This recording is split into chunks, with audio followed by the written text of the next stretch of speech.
2026ஆம் ஆண்டு மார்ச் மாதம்.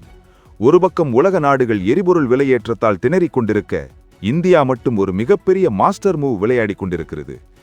இன்று உங்கள் கார் அல்லது பைக்கிற்கு நீங்கள் போடும் பெட்ரோல் விலையை தீர்மானிப்பது வெறும் கச்சா எண்ணெய் விலை மட்டுமல்ல, சர்வதேச கடலில் நடக்கும் ஒரு மிகப்பெரிய அதிகார போட்டிதான். வளைகுடா நாடுகளில் போர் மேகங்கள் சூழ்ந்திருக்கும் நிலையில் இந்தியா தனது எரிபொருள் பாதுகாப்பை உறுதி செய்ய ஒரு ரகசிய பாதையை அமைத்து வருகிறது. அது என்ன பாதை? சீனாவுக்கு இதனால் ஏன் நடுக்கம் ஏற்பட்டிருக்கிறது? வாருங்கள், இந்தியாவின் இந்த மெகா பிளானை பற்றி விரிவாக பார்ப்போம். முதலில் ஒரு கசப்பான உண்மையை நாம் ஒப்புக்கொள்ள வேண்டும். இந்தியாவுக்கு தேவையான கச்சா எண்ணெய் மற்றும் எல்பிஜி வளங்கள் நம்மிடம் போதிய அளவு இல்லை.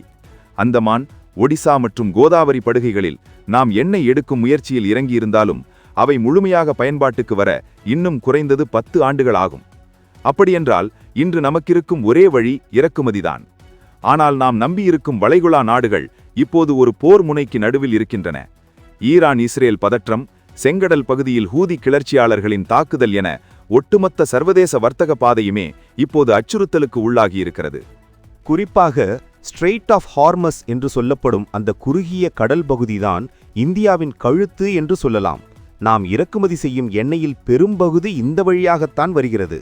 ஒருவேளை இந்த பாதை அடைக்கப்பட்டால் அடுத்த சில வாரங்களில் இந்தியாவில் பெட்ரோல் பற்றாக்குறை ஏற்பட்டு பொருளாதாரம் ஸ்தம்பித்து போய்விடும். இதை புரிந்து கொண்டதால்தான் பிரதமர் மோடி தலைமையிலான இந்திய அரசு 2023இல் ஒரு விதையை தூவியது. அதுதான் ஐமெக் எனப்படும் இந்தியா மத்திய கிழக்கு ஐரோப்பா பொருளாதார வழித்தடம். 2026இல் இது எந்த நிலையில் இருக்கிறது தெரியுமா? ஐமெக் காரிடார் என்பது வெறும் ஒரு ரயில் பாதை மட்டுமல்ல, இது ஒரு கேம் சேஞ்சர். மும்பையிலிருந்து புறப்படும் கப்பல்கள் ஐக்கிய அரபு அமீரகத்தின் ஜபல் அலி துறைமுகத்தை அடையும். அங்கிருந்து ரயில் மார்க்கமாக சவுதி அரேபியா, ஜோர்டான் வழியாக இஸ்ரேலின் ஹைஃபா துறைமுகத்திற்கு செல்லும். அங்கிருந்து மீண்டும் கடல் வழியாக கிரீஸ் நாட்டின் பிரேயஸ் துறைமுகத்தை அடைந்து ஒட்டுமொத்த ஐரோப்பாவையும் இணைக்கும். இதில் சுவாரஸ்யமான விஷயம் என்னவென்றால், இதன் மூலம் சரக்கு போக்குவரத்து நேரம் 30% குறைகிறது. அது மட்டுமல்ல, போக்குவரத்து செலவு 40% வரை குறையும் என்று கணிக்கப்பட்டுள்ளது. இது உங்களுக்கு எப்படி உதவும்? லாஜிஸ்டிக்ஸ் செலவு குறைந்தால் இறக்குமதியாகும் பொருட்களின் விலை குறையும். உங்களோட கருத்து என்ன? இந்த பாதை இந்தியாவின் பெட்ரோல் விலையை கட்டுக்குள் வைக்குமா? இங்கேதான் ஒரு பெரிய ட்விஸ்ட் இருக்கிறது. இந்த திட்டத்திற்கு மிகப்பெரிய முட்டுக்கட்டையாக நிற்பது துருக்கி. துருக்கி அதிபர் எர்தவான் சமீபத்திய அறிக்கையில் எங்களை ஒதுக்கிவிட்டு எந்த வர்த்தக பாதையும் ஆசியாவையும் ஐரோப்பாவையும் இணைக்க முடியாது என்று பகிரங்கமாக எச்சரித்துள்ளார். ஏன் துருக்கி எதிர்க்கிறது? ஏனென்றால் பழைய பட்டுப்பாதை துருக்கி வழியாக சென்றது. இப்போது இந்தியா உருவாக்கும் புதிய பாதை துருக்கியை முழுமையாக புறக்கணிக்கிறது. இதன் பின்னணியில் இந்தியாவின் மிகச்சிறந்த ராஜதந்திரம் ஒழிந்திருக்கிறது. கிரீஸ், இஸ்ரேல் மற்றும் சவுதி அரேபியா ஆகிய நாடுகளுடன் இந்தியா வைப்புள்ள நெருக்கமான உறவுதான் துருக்கியை நிலைகுலையச் செய்திருக்கிறது. ஆனால் இந்தியாவுக்கு இப்போது இருக்கும் சவால் துருக்கி மட்டுமல்ல, ஈரானும் தான். இந்தியாவின் மற்றொரு மெகா திட்டமான சர்வதேச வடக்கு தெற்கு போக்குவரத்து வழித்தடம் ஈரான் வழியாகத்தான் செல்கிறது. இந்தியா ஈரானில் உள்ள சாபஹார் துறைமுகத்தில் கோடிக்கணக்கான ரூபாயை முதலீடு செய்துள்ளது. ரஷ்யாவையும் ஐரோப்பாவையும் இணைக்க இதுதான் குறுக்கு வழி. ஆனால் 2024 முதல் 2026 வரை ஈரானை சுற்றி நடக்கும் போர் சூழல் இந்த திட்டத்தை சற்று தாமதப்படுத்தியுள்ளது. அமெரிக்கா ஈரானின் மீது விதித்துள்ள தடைகள் சாபகார் துறைமுகத்தின் செயல்பாடுகளை கடினமாக்கியுள்ளன. இருப்பினும் இந்தியா பின்வாங்கவில்லை. சமீபத்திய சர்வதேச ஊடக அறிக்கைகளின்படி இந்தியா ஈரானுடன் ஒரு ரகசிய பேச்சுவார்த்தையை நடத்தி வருகிறது. போர் சூழலிலும் சாபகார் துறைமுகத்தை எப்படி பாதுகாப்பாக வைத்திருப்பது என்பதே அந்த பேச்சுவார்த்தையின் சாராம்சம். அதே சமயம் சீனாவின் பெல்ட் அண்ட் ரோட் திட்டத்திற்கு இது மிகப்பெரிய அடியாக விழுந்திருக்கிறது. சீனா பாகிஸ்தானின் குவாடர் துறைமுகம் வழியாக தனது பாதையை அமைக்க முயன்றது. ஆனால் பலூச்சிஸ்தான் கிளர்ச்சிகள் மற்றும் பாகிஸ்தானின் பொருளாதார வீழ்ச்சியால் சீனாவின் திட்டம் இப்போது ஒரு வெள்ளை யானையாக மாறி நிற்கிறது. இந்தியா அமைதியாக தனது திட்டத்தை செயல்படுத்தி கொண்டிருக்கிறது. சரி, இப்போ ஒரு முக்கியமான கேள்வி. இந்த பாதைகளால் இந்தியாவிற்கு என்ன லாபம்? வெறும் பெட்ரோல் டீசல் மட்டும்தானா? இல்லை. இது இந்தியாவின் ஏற்றுமதி சந்தையை பல மடங்கு விரிவுபடுத்தும். இன்று ஒரு இந்திய தயாரிப்பு ஐரோப்பாவிற்கு செல்ல வேண்டுமென்றால் பல வாரங்களாகின்றன. ஆனால் ஐமெக் திட்டம் முழுமையாக செயல்பாட்டுக்கு வந்தால் அடுத்த சில நாட்களில் உங்கள் ஊரில் உற்பத்தியாகும் பொருட்கள் பாரிஸிலும் பெர்லினிலும் விற்பனைக்கு வரும். இது இந்திய சிறுதொழில் முனைவோருக்கு ஒரு பொற்காலம் என்றுதான் சொல்ல வேண்டும். குறிப்பாக தமிழ்நாட்டின் பின்னலாடை தொழில் மற்றும் தோல் தொழிலுக்கு இது மிகப்பெரிய வாய்ப்புகளை திறக்கும். இதற்கிடையில் ரஷ்யாவின் பங்களிப்பையும் நாம் கவனிக்க வேண்டும். உக்ரைன் போருக்குப் பிறகு ரஷ்யா தனது கச்சா எண்ணெயை இந்தியாவிற்கு அதிக அளவில் தள்ளுபடி விலையில் வழங்கி வருகிறது.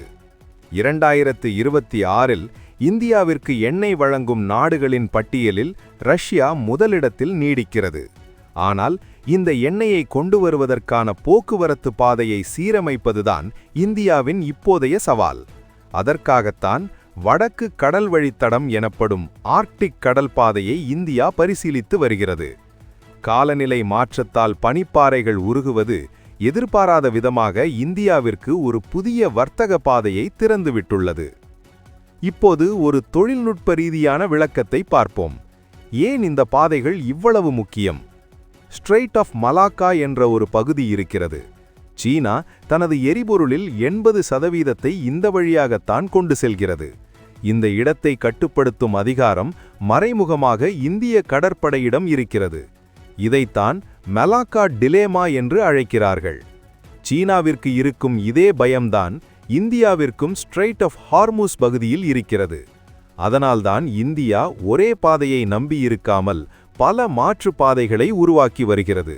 2026 மார்ச் மாத நிலவரப்படி சவுதி அரேபியா தனது பகுதியில் சுமார் $20 பில்லியன் மதிப்பில் ரயில்வே தண்டவாளங்களை அமைக்கும் பணியை 70% முடித்துவிட்டது. ஐக்கிய அரபு அமீரகமும் தனது கடல் வழி தரைப்பாலத்தை இறுதி செய்துள்ளது. இந்தியாவின் அதானி குழுமம் இஸ்ரேலின் ஹைஃபா துறைமுகத்தை நவீனப்படுத்தி முடித்துவிட்டது. இப்போது எஞ்சியிருக்கும் ஒரே சவால் இஸ்ரேல் ஹமாஸ் மோதலால் அந்த பகுதியில் நிலவும் அமைதியின்மைதான். இந்த அரசியல் சிக்கல்கள் தீர்ந்தால் அடுத்த 2 ஆண்டுகளில் ஐமெக் காரிடார் முழுமையாக இயங்கும் என எதிர்பார்க்கப்படுகிறது. இதை பற்றி சில பொருளாதார நிபுணர்கள் என்ன சொல்கிறார்கள் தெரியுமா? இந்தியா இப்போது எடுத்து வைக்கும் ஒவ்வொரு அடியும் 2047இல் இந்தியாவை ஒரு வளர்ந்த நாடாக்குவதற்கான அஸ்திவாரம். ஆனால் சில விமர்சகர்கள் இதிலுள்ள ஆபத்துகளையும் சுட்டிக்காட்டுகிறார்கள். போர் நடக்கும் பகுதிகளில் இவ்வளவு பெரிய முதலீடுகளை செய்வது பாதுகாப்பானதா?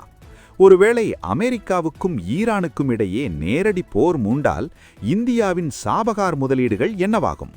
இவை நியாயமான கேள்விகள்தான்.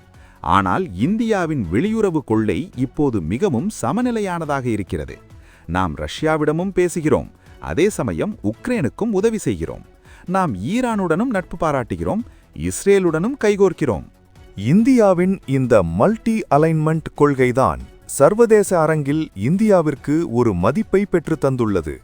2026இல் இந்திய பொருளாதாரம் உலகின் 3வது பெரிய பொருளாதாரமாக வளர்ந்து நிற்கும்போது இந்த வர்த்தக பாதைகள் நம்முடைய முதுகெலும்பாக மாறும்.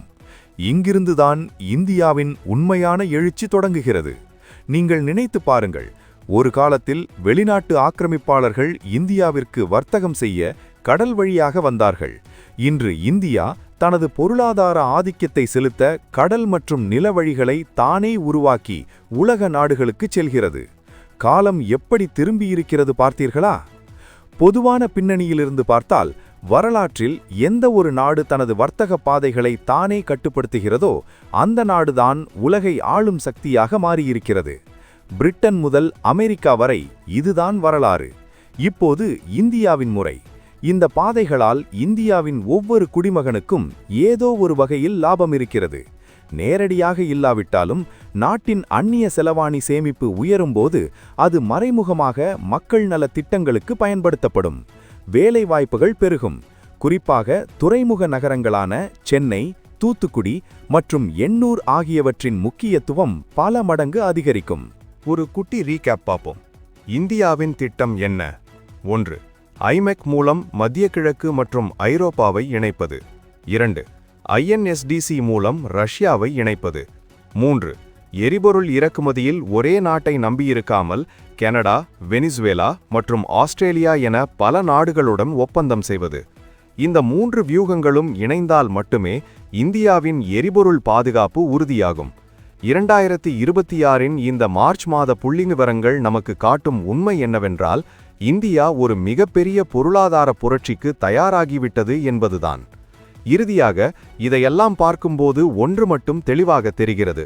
உலக வரைபடம் இப்போது மாற்றப்பட்டு வருகிறது. அந்த வரைபடத்தின் மைய புள்ளியாக இந்தியா உருவெடுத்துள்ளது. இந்தியாவின் இந்த மாஸ்டர் மூவ் பற்றி நீங்க என்ன நினைக்கிறீங்க? இது சீனாவுக்கு ஒரு சரியான பதிலடியா அல்லது இதுபோன்ற சிக்கலான பகுதிகளில் முதலீடு செய்வது ஆபத்தா?